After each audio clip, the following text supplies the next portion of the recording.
तो जैसा कि ली के निराश हो जाने वाली बात को सुनकर सियाओमिंग आ गई थी ली से मिलने के लिए, तो ली यहाँ पर अभी उन्हें अलविदा कह रहा होता है कि हाँ, मतलब फिर मिलेंगे, अपना ध्यान रखना। जिस पर सियाओमिंग भी यहाँ पर ली का हाथ पकड़ते हुए कहती है कि और तुम्हें भी बाकी चीज़ों की परवाह करने की कोई ज़रूरत नहीं है। मैं यहाँ पर हमेशा पिछला दरवाज़ा खोल कर रखूँगी ताकि तुम आराम से आ जा सको बिना किसी को पता लगे।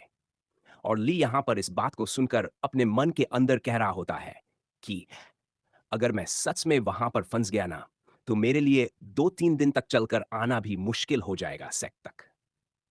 एंड फिर वो जियामिंग से कहता है कि बिल्कुल, बिल्कुल, मैं ज़रूर आऊँगा जब भी सही समय होगा। जिस पर सियाओमिंग उसकी बात को रिपीट करती है कि क्या सही समय? जैसा तुम्हारा दिल करे।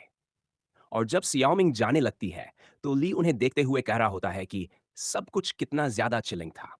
भले ही उसके मन के अंदर मेरे को लेकर कोई फीलिंग्स हो या फिर नहीं, मेरे लिए सावधानी बरतना ज़्यादा ज़रूरी है। नहीं तो मैं बहुत बुरा फंस सकता हूँ। सावधानी हटी, दुर्घटना घटी। और खैर, अगर वो मुझे लेकर इस तरीके से अपसेस हो जाती है, तो ये तो और ज़्यादा दिक्कत की बात है। तभी पीछे से ली को हंग की आवाज़ आती है, जो कि कह रही होती है कि ऐसा लग रहा है तुम्हारा मूड बहुत ज़्यादा ही अच्छा हो चुका है। जिस दौरान जब ली पीछे मुड़कर देखता है, तो ली मेरा की कान गांड फट फट गया। जाती है, क्योंकि सारे के सारे लोग वहां पर ऐसे इकट्ठा थे, जैसे कि भंडारा बट रहा हो, जबकि उनके चेहरे को देखकर लग रहा होता है कि वो यहाँ पर अभी ली को कुत्ते की तरह मारने वाले हैं। जहां पर ली घबराते हुए कह रहा होता है कि अब तो मैं ये बात कह ही नहीं सकता कि मेरा मूड खराब है। बट हाइंग तो यहाँ पर इसके ऊपर ज्यादा सवाल जवाब नहीं करती है, और वो ली से कहती है कि हे जूनियर, तुम मेरे साथ चलो। जिधर ली सोचता है कि इतना जल्दी क्या है, कुछ जरूरी है। और हम देखते हैं कि यहाँ पर ये कोई जरूरी बात वगैरह नहीं होती है, बल्कि हाइंग यहाँ पर ली को ट्रेनिंग करवा रही होती है। और अभी यहाँ पर ली को ट्रेनिंग करते हुए आधी रात हो चुकी थी।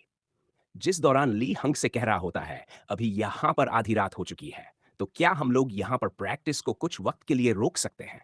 तो इस पर हंग कहती है कि बिल्कुल भी नहीं। मैंने यहाँ पर इनर टेक्निक के अंदर थोड़ा सा मॉडिफिकेशन किया है, और अभी तुम यहाँ पर तीसरे स्टार तक पहुंचे हो। इसीलिए तुम्हें इसे पूरी तरह मास्टर करने के लिए अभी और ज्यादा मेहनत करनी होगी। जहां प्रैक्टिस करते वक्त ली के मन के अंदर चल रहा होता है कि आज मैंने किसका मुंह देख लिया था, जो कि आज मेरे इतने बुरी तरीके से लगे जा रहे हैं। जहां पर हाइंग वो टेक्निक परफॉर्म करके दिखाती है ली को, और ली से कहती है कि इस तरीके से करके दिखाओ, नहीं तो ब्रेक तो बहुत दूर की बात है, छुट्टी तक नहीं मिलेगी। लेकिन हम देख पाते हैं कि असलियत में यहां पर हाइंग के मन के अंदर चल रहा होता है कि जूनियर, मुझे माफ कर देना, मेरे पास और कोई दूसरा रास्ता नहीं है। खैर, वैसे भी ये यहां पर तुम्हारी प्रोटेक्शन का हिस्सा है, भले ही तुम्हें यहां पर इसके अंदर तकलीफ हो रही हो। तो हमें दिखाया जाता है कि प्रॉब्लम शुरू कहां से हुई, जहां पर मिस चिंगसू कह रही होती है कि मुझे लगा नहीं था कि मिस सियाओमिंग यहां पर यंग मास्टर्स के इतना करीब होंगी। और चिंगसू की बात को सुनकर तो सियारिन भी कहने लगती है कि हम यहाँ पर लेडी सियाओमिंग को यहाँ पर इस तरीके से जूनियर को ले जाने नहीं दे सकते। मेरा मतलब सीनियर से था, और अब हमें यहाँ पर एक साथ मिलकर हमें हमारे सीनियर को बचाना होगा। और जैसा कि हाइंग एक लड़की है, तो वो भी इनकी कन्वर्सेशन के अंदर शामिल होती है। नहीं, और अगर लड़का होती तो वो भी ली को देख रही होती पूरी शिद्दत के साथ कि हाँ, ली बहुत सही खेल गया। मुझे भी इससे थोड़ी बहुत ट्रेनिंग लेनी होगी इस चीज़ की। जिधर हाइन के शब्द अभी इस वक्त ये थे कि भले ही मैं अभी एक आदमी हूँ, लेकिन यहाँ पर मैं बिल्कुल भी ली को ये सब नहीं करने दे सकती। इस पर सीरीन कहती है कि मुझे लगा ही था, सीन जिस पर हाइंग मिला है, कि तुम्हें क्या पता लग गया? क्योंकि छाती तो मैंने बेल्ट से भी ज़्यादा टाइट कर रखी है। और अब ये मत कह देना कि वो एक लड़की है, इसी वजह से उसे पता लग गया। लेकिन तभी यहाँ पर सीरीन एक तरीके से सिचुएशन को संभाल लेती है। ये कहती है कि मुझे पता था सीनियर आप जूनियर की कितनी ज़्यादा परवाह करती हैं। इसलिए आपको यहाँ पर जूनियर का मार्गदर्शक बनना होगा, ताकि यहाँ पर आप उस लोमड़ी को हमारे जूनियर से दूर कर सकें। जहाँ पर हाइंग इसके लिए हाँ करती है, और मन के अंदर चल रहा होता है कि एक पल के लिए तो मेरी भी फट गई थी। मुझे तो लगा था कि इसे भी पता चल गया कि मैं एक लड़की हूँ। जिस दौरान चिंगसू पूछती है कि आखिरकार तुम्हारा प्लान है क्या? तुम उन दोनों लवर्स को एक दूसरे से अलग कैसे करोगे? जिस पर लेडी जियोरिन कहती है कि अलग करने जैसा क्या है? हम यहाँ पर उन दोनों को एक दूसरे के साथ आने ही नहीं देंगे, हो गए अलग। और हमें दिखाया जाता है कि ली को यहाँ पर इस तरीके से अलग किया जा रहा होता है सियामिंग से। लेकिन देखकर ऐसा लग रहा होता है जैसे कि ली को यहाँ पर उसकी आत्मा से अलग किया जा रहा है। जहाँ पर ली सोच रहा होता है कि यार, उस दिन की मनुष्यत अभी तक क्यों है? जहाँ पर हायेंग अभी ली को रुकने के लिए कहती है और ली से कहती है कि अभी तुम यहाँ पर थोड़ा आराम कर सकते हो। बाकी की जो ट्रेनिंग है, हम लोग कल ग्रांड ट्रेनिंग हॉल के अंदर करेंगे। जहाँ पर ली वाज़ लाइक, ये क्या बात होती है? अब क्या बच्चे की जान लोगे क्या मैडम? वैसे भी आपने यहाँ पर मौत तक तो मुझे धकेल ही दिया है। देन ली वहाँ से जाते हुए कहता है कि फाइनली मैंने यहाँ पर हेल जैसी ट्रेनिंग को एस्केप कर लिया। वैसे भी यहाँ पर मुझे लगता है कि अभी मुझे फ्लावर पवेलियन के अंदर जाकर थोड़ा-सा स्टीम ले लेना चाहिए, अपनी बॉडी को रिलैक्स करने के लिए। और ली के इतना सोचने के बाद ली को पीछे से आवाज़ आती है कि यंग मास्टर, कहाँ चले? जहाँ पर ली विल गई, भैंस पानी में। जहाँ पर ली फिर बात को बदलते हुए चिंगसू से कहता है कि मैं तो बस पहाड़ की तलहटी में जा रहा था, थोड़ा-सा घूमने-फिरने के लिए। जिस पर चिंगसू कहती है कि फिर तो मैं भी आपके साथ आऊँगी। एंड देन यहाँ पर सीआरएन भी आ जाती है कि हाँ, मैं भी साथ रहूँगी। और इसी के कुछ वक़्त बाद का हम सीन देखते हैं, जहाँ पर ली घबराते हुए मन के अंदर सोच रहा होता है कि ऐसा क्यों लग रहा है, जैसे कि वो लोग मेरे ऊपर नज़र रख रहे हों? उसके बाद हमारा सीन यहाँ पर शिफ्ट होता है और हमें दिखाया जाता है कि ली से यहाँ पर किस तरीके से कुत्ते की तरह ट्रेनिंग कराई जाती है। वो भी हर एक सीज़न के अंदर, वो भी हर एक दिन। और ली को यहाँ पर छुट्टी भी नहीं मिलती है।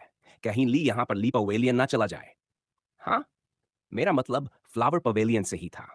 जहाँ पर इन सभी का प्लान यही होता है कि ली को इतना व्यस्त कर दो कि ली के पास टाइम ही ना रहे वहाँ पर जाने का।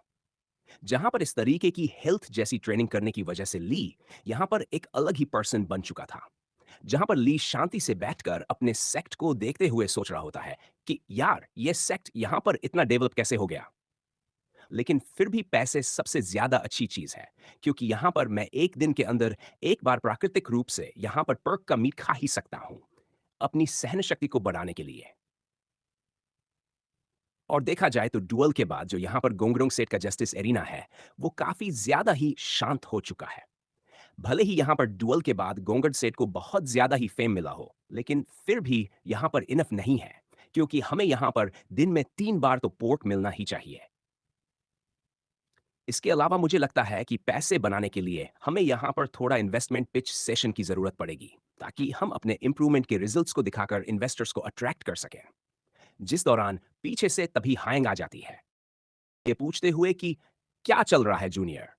और हम देखते हैं कि हायंग इस वक्त बहुत ज़्यादा ही खुश लग रही थी, जहाँ पर वो ली को बताती है कि अगर आपका खाना-पीना फिनिश हो गया हो, तो हम लोग यहाँ पर एक्सचेंज इवेंट के अंदर हंग संग सेक जा रहे हैं।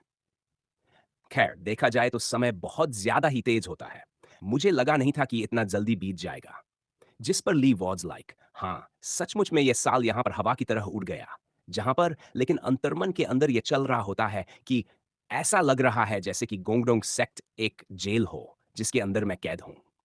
वैसे भी अब मुझे समझ में आ रहा है कि आखिरकार ये सब कुछ क्यों हो रहा है।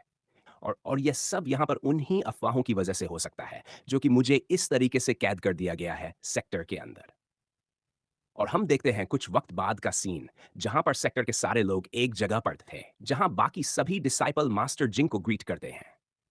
तो मास्टर जिंग कहते हैं कि ऐसा लग रहा है कि तुम सभी की तैयारी अच्छी चल रही है।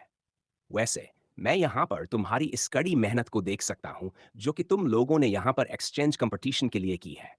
यहाँ तक कि ये देखना कि आप लोग यहाँ पर एक ही साल के अंदर इतना ज़्यादा ग्रो कर जाएँगे कि अब तो मुझे यहाँ पर आपसे कॉन्फिडेंट मिल रहा है। इसीलिए मुझे लगता है कि अब हम लोग यहाँ पर हंग सेक्टर चलें और इसके अलावा सारे 9 रेल्म्स को ये चीज़ दिखा दें कि यहाँ पर हमारा गोंगडोंग सेक्ट वापस से जो उसकी पिछली ग्लोरी थी, उसे गेन कर रहा है। जहाँ पर ली के मन के अंदर चल रहा होता है कि चलो फाइनली यहाँ पर मसल आर्ट वर्ल्ड के अंदर वापस से मेरे जाने का वक़्त आ चुका है। जहाँ पर ली के मन के अंदर चल रहा होता है कि फाइनली मैं यहाँ पर इस हेल जैसी एक चीज़ से आज़ाद हो चुका हूँ, उस घटिया-सी चीज़ से, और अब मैं यहाँ पर अपनी फर्स्ट वाइफ कैंडिडेट से मिलने के लिए जा रहा हूँ, दी सोर्ट एप्रेस। जिसके बाद हमारा सीन यहाँ पर हंग सेट का शिफ्ट होता है, जहाँ पर कोई पर्सन कह रहा था, फाइनली यहाँ पर गोंगडोंग सेक्टर से हमारा एक्सचेंज टूर्नामेंट का दिन आ ही गया। वैसे भी वक़्त कितना फ़ास्ट बीता है, जो बात शायद यहाँ पर सोर्ट एप्रेस कह रही थी। तो यहाँ पर इस बात को सुनकर ये लेडी कहती है कि और क्या? यहाँ पर गोंगड सेक्ट के बदमाश आ रहे हैं और इस बारे में सोचकर ही मुझे गुस्सा आता है। और इस लेडी का नाम यहाँ पर सोबिन होता है, जहाँ पर सॉर्ड एप्रेस कहती है कि तुम इस चीज़ को सुनिश्चित करो कि यहाँ पर सब कुछ तैयार है ताकि हम हंगसंग सेक्ट होने के नाते अपने सम्मान को ना खोएं। इस बात पर सोमिंग कहती है कि हाँ, मैं इस बारे में समझ सकती हूँ। लेकिन मैं यहाँ पर सॉर्ड एप्रेस आपसे ये जानना चाहती हूँ कि हमारा सेक्ट यहाँ पर पहले से ही बहुत ज़्यादा स्ट्रॉन्ग है, बिना किसी कंपटीशन के, तो हमें ये क्यों करना पड़ रहा है? तो सॉर्ड एप्रेस यहाँ पर सोबिन को बताती है कि लगता है तुम इस बारे में भूल चुकी हो।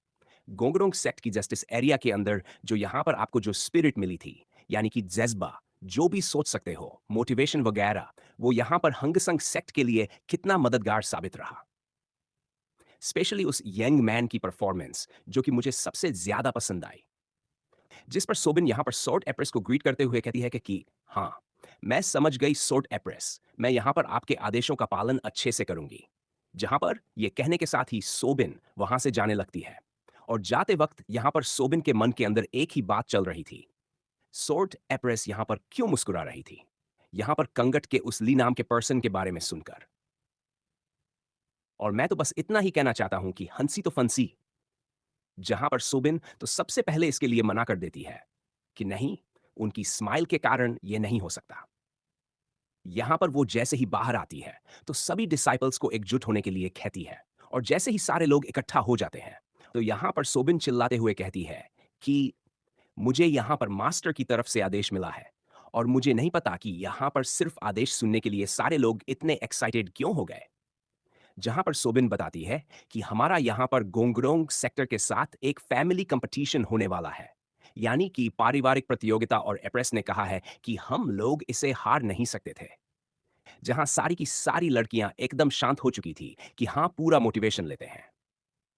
जहाँ पर सोबिन चिल्लाते हुए कह रही थी कि अब ये हमारे गर्व के ऊपर आ चुका है, हम यहाँ पर उस घमंडी लीसल और उसके साथियों को जीतने नहीं दे सकते। वैसे भी हमें यहाँ पर लीसल को सबक सिखाना होगा, जिसने कि यहाँ पर हिम्मत पीस को चैलेंज करने की। जहाँ बाकी लड़कियां हमें चिल्लाते हुए कह रही थी कि हाँ, बिल्कुल, हम उसकी एंट से एंट बजा देंगे। जहाँ पर सोबिन सभी को मोटिवेट होते हुए कह रही होती है कि हम लोग यहाँ पर सोर्ट एप्रेस के डिसाइपल हैं, जो कि कभी नहीं हारी, इसीलिए हम लोग भी बिल्कुल भी हार नहीं सकते हैं। इसलिए हमें दिखाना होगा कि हम लोग कितने मजबूत हैं। इसलिए